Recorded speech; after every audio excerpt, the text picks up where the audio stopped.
मुख्यमंत्री मनोहर लाल ने चंडीगढ़ में किसानों के लिए ई फसल क्षतिपूर्ति पोर्टल लॉन्च किया और शहरी प्राधिकरण में 5 ऑनलाइन सेवाएं शुरू की। किसानों के लिए लॉन्च किया गया ई फसल क्षतिपूर्ण पोर्टल से किसानों के खराब हुए फसल की सूचना समय से मिलेगी। मेरा फसल मेरा ब्यौरा पोर्टल ई फसल क्षतिपूर्ति पोर्टल के साथ मिलकर आकलन करेगा और समय पर किसानों को मुआवजा दिलवाएगा। पटवारी कानूनगो जो फसल के नुकसान का मुआवजा लिखते हैं वो पहले किसानों को पता नहीं चलता था, लेकिन अब ऐसा नहीं होगा। अब हर बात की जानकारी किसानों को पोर्टल पर मिलेगी।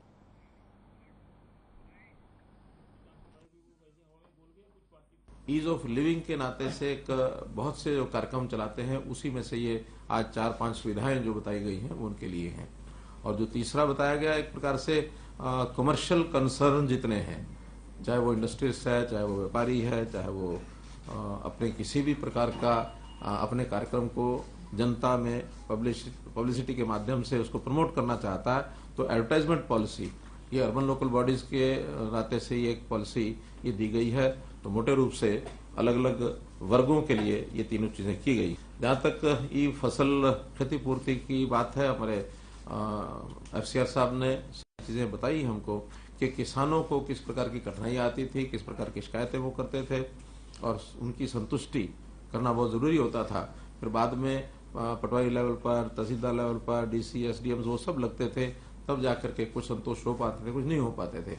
अब उनकी अपनी पार्टिसिपेशन, क्योंकि समाज में हमेशा संतुष्टि का फैक्टर तब बढ़ता है जब लोगों की अपनी पार्टिसिपेशन ज्यादा से ज्यादा कराई जाए।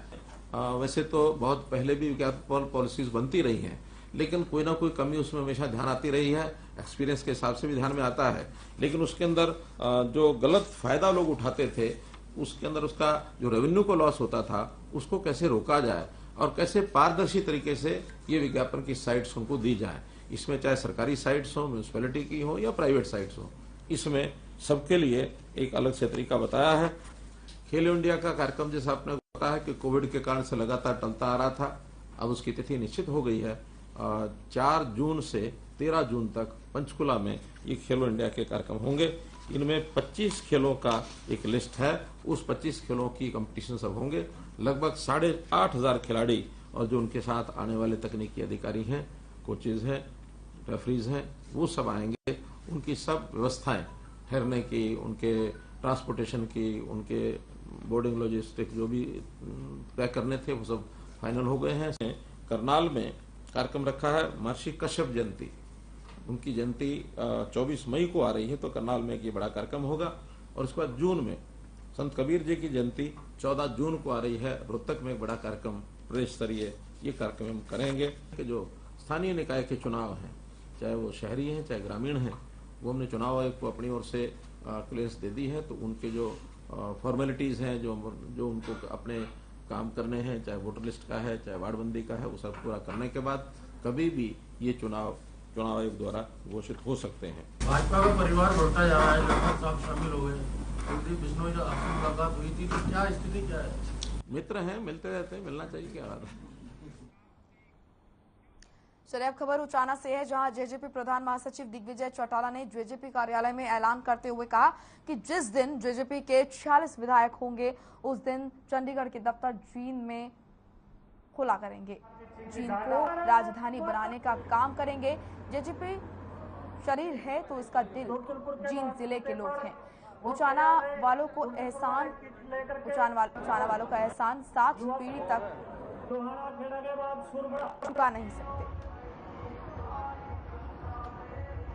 उनके साथ है जो हमारा इंसो विंग है, उसकी तरफ से हर गांव को, प्रत्येक गांव को खेल की, क्रिकेट की किटें बांटी गई जी। हमारा मकसद आज का ये कार्यक्रम करने का यही है कि दुष्यंत जी ने इस क्षेत्र के लिए एक सपना संजोया है, इस जिले के लिए, कि अच्छी से अच्छी वर्ल्ड क्लास फैसिलिटीज़ हम गांव के स्तर के हमारे जो भाई हैं और इक्विपमेंट्स, खेलने वाली जो चीज़ें हैं, वो अच्छे से अच्छा सामान हम युवा भाइयों को खेलने के लिए दें, जिससे कि वो वर्ल्ड स्टेज तक कहीं भी ये महसूस ना करें कि गरीब घरों के बच्चे, आम घरों के बच्चे, गांव के हमारे नौजवान भाई किसी भी तरह से शहरवासियों से या बड़े शहर के जो खिलाड़ी हैं उनसे पीछे। बीजेपी नेता सोनाली फोगाट के ट्वीट से सियासी गलियारों में काफी हलचल पैदा हो गई। दरअसल हाल ही में अपने क्षेत्र की कुछ समस्याओं के निदान के लिए कुलदीप बिश्नोई ने मुख्यमंत्री मनोहर लाल से मुलाकात की थी। इस मुलाकात के कई सियासी मायने निकाले जा रहे हैं। अब सोनाली फोगाट, जो अक्सर सुर्खियों में रहती हैं, उन्होंने एक ट्वीट किया है। इस ट्वीट में उन्होंने बीजेपी और कुलदीप बिश्नोई को टैग भी किया है। क्या है इस ट्वीट के पीछे की हलचल, आपको इस रिपोर्ट के जरिए दिखाते हैं।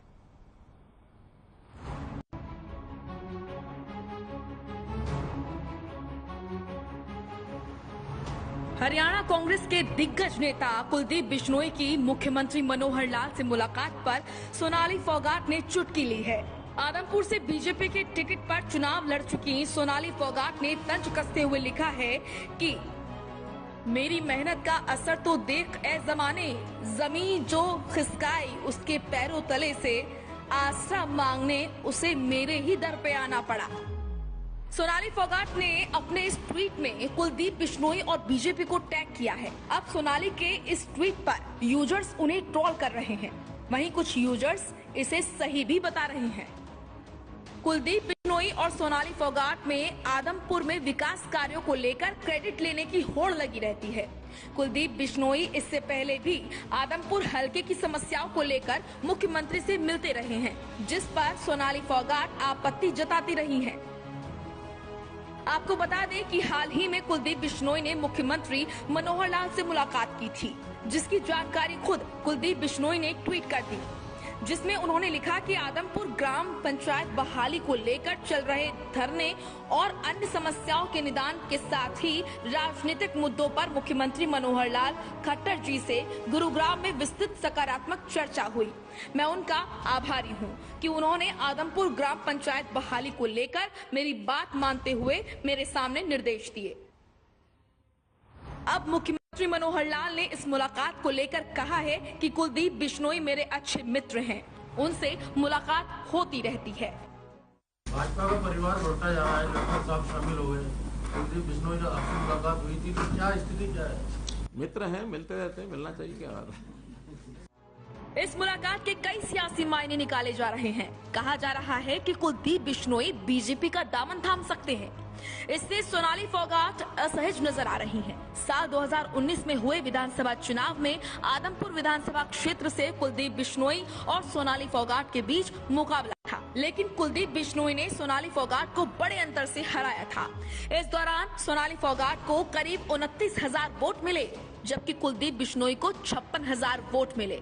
तब से ही दोनों के बीच श्रेय लेने का सिलसिला चल रहा है। ब्यूरो रिपोर्ट, हर खबर। वहीं हरियाणा के बिजली मंत्री रणजीत सिंह ने लोक निर्माण विभाग के कार्यकारी अभियंता को निलंबित करते हुए विकास कार्यों में अनियमितता की विजिलेंस जांच करने के आदेश दिए हैं। रणजीत सिंह शुक्रवार को जिला पंचायत संसाधन केंद्र में लोक संपर्क और जन परिवाद समिति की बैठक की अध्यक्षता कर रहे थे। इस दौरान कुल 18 मामलों की सुनवाई की गई। बिजली मंत्री ने 9 मामलों का मौके पर ही निपटान किया और 6 परिवाद लंबित रख आगामी बैठक में निपटाने की बात कही।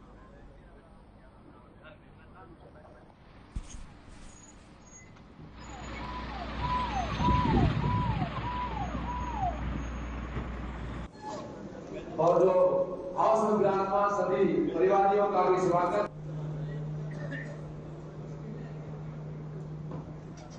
कि मंत्री महोदय, तो मेरा अनुरोध कृपया खड़े रहें आप सभी।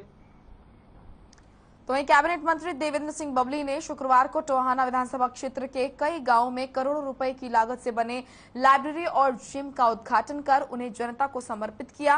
कैबिनेट मंत्री ने गांव अमानी में लाइब्रेरी, गांव म्योत कला, गांव तलवाड़ी और गांव करंडी में जिम, गांव साधनवास और गांव चांदपुरा में लाइब्रेरी का उद्घाटन किया। कैबिनेट मंत्री देवेंद्र सिंह बबली ने यहां पर वार्ड नंबर 1 टोहाना में पंचायत भवन का भी उद्घाटन किया। इस दौरान देवेंद्र सिंह बबली ने कहा कि ई लाइब्रेरी के लिए उन्होंने अपने सुझाव को मुख्यमंत्री मनोहर लाल और उप मुख्यमंत्री दुष्यंत चौटाला के सामने रखा, जिसमें हरियाणा सरकार ने यह फैसला लिया कि पूरे प्रदेश में प्रत्येक गांव में ई लाइब्रेरी बनाई जाएगी।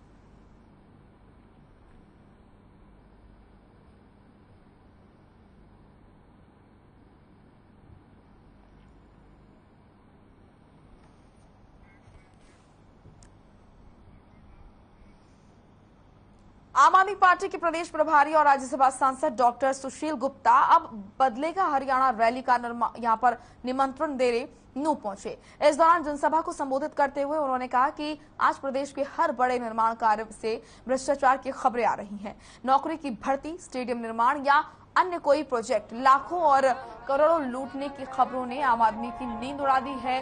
हरियाणा के स्कूलों की हालत खराब है, अस्पतालों में चिकित्सक और दवाइयां नहीं है। प्रदेश में बेरोजगारी बढ़ रही है, महंगाई चरम पर है, जिसके चलते प्रदेश का आम आदमी मौजूदा सरकार से त्रस्त है। इस व्यवस्था को बदलने के लिए 29 मई को कुरुक्षेत्र में आम आदमी पार्टी के राष्ट्रीय संयोजक और दिल्ली के मुख्यमंत्री अरविंद केजरीवाल विशाल रैली को संबोधित करेंगे। वहीं 29 मई को प्रदेश भर में लाखों लोग कुरुक्षेत्र रैली में हिस्सा लेंगे और नए आगाज में शामिल होंगे।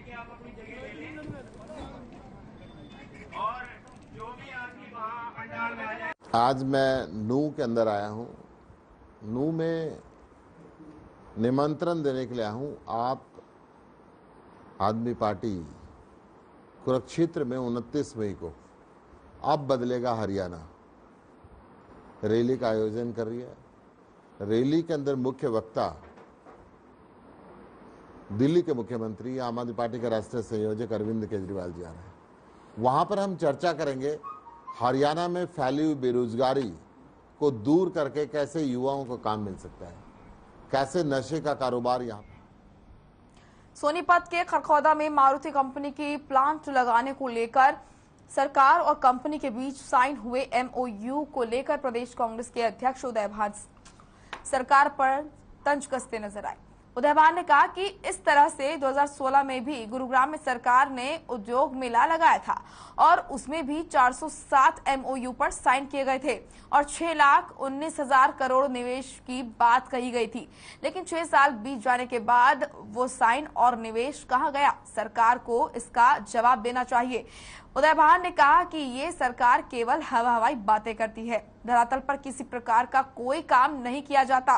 गुरुग्राम में आयोजित औद्योगिक मेले में 2 लाख लोगों को रोजगार देने की बात सरकार के द्वारा कही गई थी।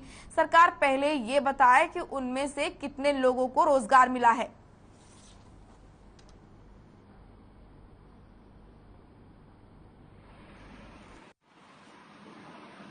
जो 2016 में इन्होंने एक औद्योगिक मेला का आयोजन किया था, यहाँ पर इन्वेस्टमेंट करने के लिए बाहर विदेशों से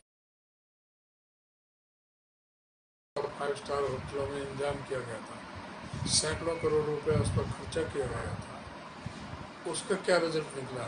जो 407 MOU साइन किए गए थे, जो 6,19,000 करोड़ रुपए का जो इन्वेस्टमेंट होना था, जो उन इन्वेस्टमेंट से 2 लाख लोगों को रोजगार मिलना था, जो इन्होंने अपने बजट भाषण में कहा था, अब उसके बारे में ये क्या कहना चाहते हैं वो भी इनको बता।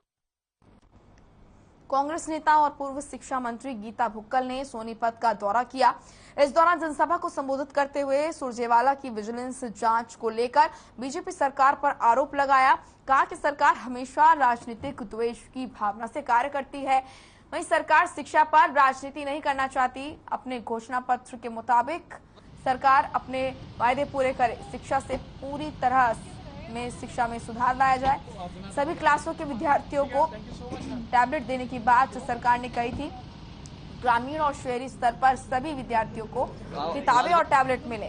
साथ ही लेक्चरर और अध्यापक की जो कमी है उसको लेकर कहा कि 40,000 सीटें खाली पड़ी हैं और एचटेट पास युवा और बेरोजगार युवा खाली घूम रहा है। सरकार को नई भर्तियां करनी चाहिए।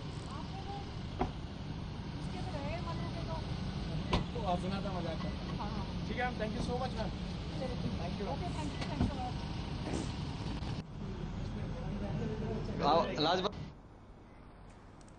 हिसार की गुरु Jambheshwar university of science technology में डिस्टेंस एजुकेशन के 25 साल पूरे हो गए हैं। इसी सिलसिले में यूनिवर्सिटी में सिल्वर जुबली प्रोग्राम मनाया गया, जिसमें हरियाणा के राज्यपाल बंडारू दत्तात्रेय के साथ प्रदेश के डिप्टी स्पीकर रणवीर गंगवा ने भी शिरकत की। कार्यक्रम में वीसी प्रोफेसर BR कंबोज भी मौजूद रहे। इस दौरान राज्यपाल बंडारू दत्तात्रेय ने भी यूनिवर्सिटी के प्रयासों की सराहना की। राज्यपाल ने गुरु जंबेश्वर महाराज की शिक्षाओं का जिक्र भी किया। इसके साथ ही डिस्टेंस एजुकेशन से शिक्षा हासिल कर अच्छे पदों पर पहुंचने वाले स्टूडेंट्स को भी सम्मानित किया।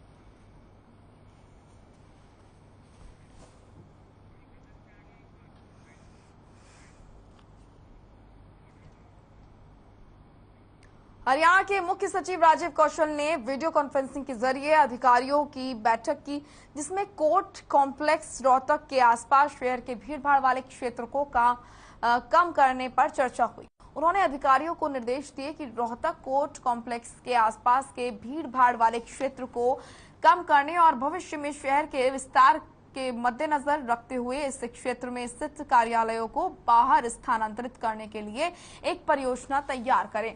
मुख्य सचिव ने यह भी सुझाव दिया कि इस कार्य के लिए कंसल्टेंट नियुक्त किया जाए और आमजन से सुझाव भी लिए जा सकते हैं।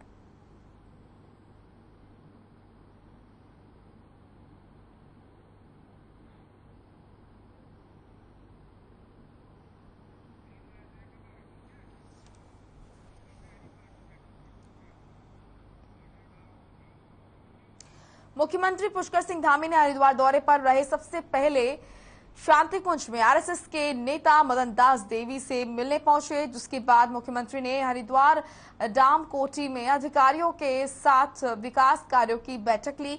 वहीं मुख्यमंत्री ने पत्रकारों से बात करते हुए बताया कि उन्होंने अधिकारियों को दिशा निर्देश दिए हैं कि वो शहर में हो रही जलभराव की समस्याओं की जल्द से जल्द इस समस्या को दूर करेंगे।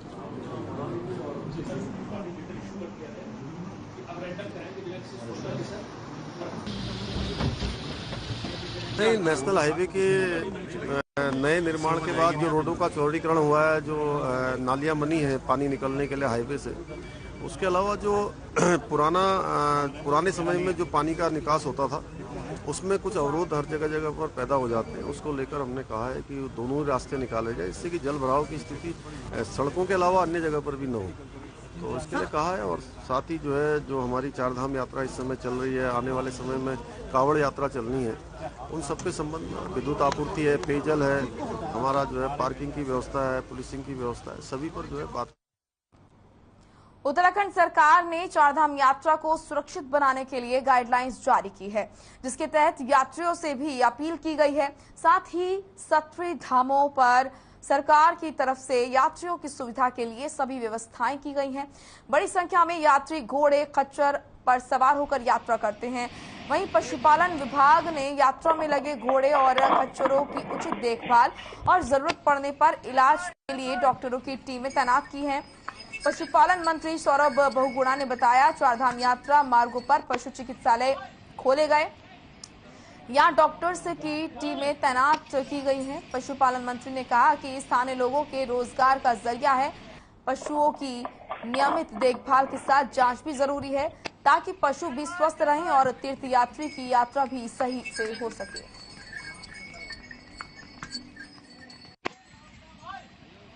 चारधाम शुरू होने से पहले, यात्रा शुरू होने से पहले हमने वहाँ पर 3 डॉक्टरों की टीम वहाँ पर ऑलरेडी स्थापित कर दी थी। और जब खबरें आई कि कुछ वहाँ पे खच्चरों की डेथ भी हुई थी, और जब ऐसी खबरें सामने आई यमुनोत्री गंगोत्री से स्पेशली, तो हमने 3 और एक्स्ट्रा टीम वहाँ पर लगा दी है, लोग जो हमारे जानवर हैं उनका ध्यान रखने के लिए। और अभी 3-4 दिन पहले ही यमुनोत्री में हमारी ही टीम ने एक जानवर की वहाँ पे डिलीवरी करी है, जो जानवर वहाँ पे बहुत बीमार था, उसकी डिलीवरी भी हुई। तो टीम हमारा अच्छा काम कर रही है। और सारे पशु, जितने भी वहाँ पे पशु ओनर्स हैं, सबसे मेरा निवेदन है कि हमारी सरकार जो है, हमारे डॉक्टर जो है, वो आपकी सेवा में हमेशा तत्पर है।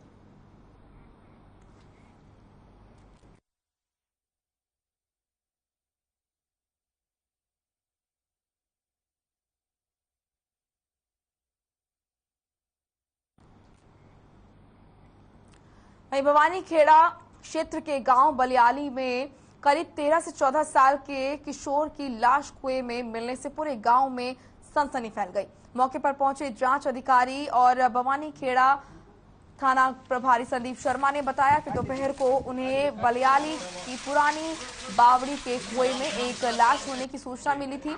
मौके पर पहुंचकर लाश को निकलवाया गया तो लाश करीब 13 से 14 साल के किशोर की मिली। लाश करीब 2 से 3 दिन पुरानी है। पोस्टमार्टम रिपोर्ट के बाद ही मौत के कारणों का खुलासा हो सकेगा। बच्चे के शरीर पर किसी प्रकार की चोट के निशान नहीं है। मौके पर FSL टीम को भी बुलवाया गया था।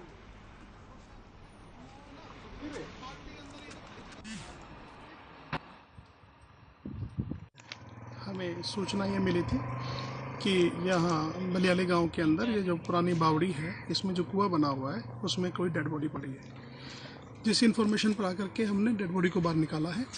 बाहर निकालने के बाद इसका हमने जब मुआयना किया है तो ये ऐसा प्रतीत होता है जैसे 13-14 साल का कोई बच्चा हो।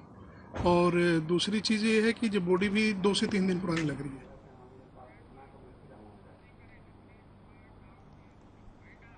चलिए फिलहाल इस बुलेटिन में इतना ही। आप देखते रहिए हर खबर। नमस्कार।